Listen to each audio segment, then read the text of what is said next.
वारे जे ॻोठ नूराबाद वासी मिसमात ज़ैनब ब्रोही धी यार मोहम्मद ब्रोही संदसि माउ मिसमात ज़ुबैदा ब्रोही साण अवामी प्रेस क्लब पहुची। संदसि अॻूणे मुड़ुस ख़ान मोहम्मद ब्रोही ख़िलाफ़ दाहींदे चयो आहे त संदसि मुड़ुस ख़ान मोहम्मद ब्रोही हर रोज़ तशद्दुद तज़लील करण ऐं मोतमार धमकियूं ॾींदो रहियो, जंहिं सबबि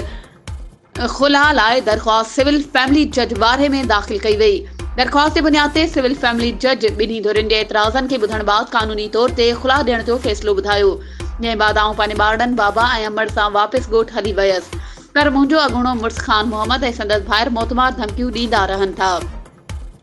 मिसमात ज़ैनब दाहींदे वधीक चयो त अॻूणे मुड़ुस ऐं संदसि भाइरनि जी धमकी आमेज़ नियापनि जे बुनियाद ते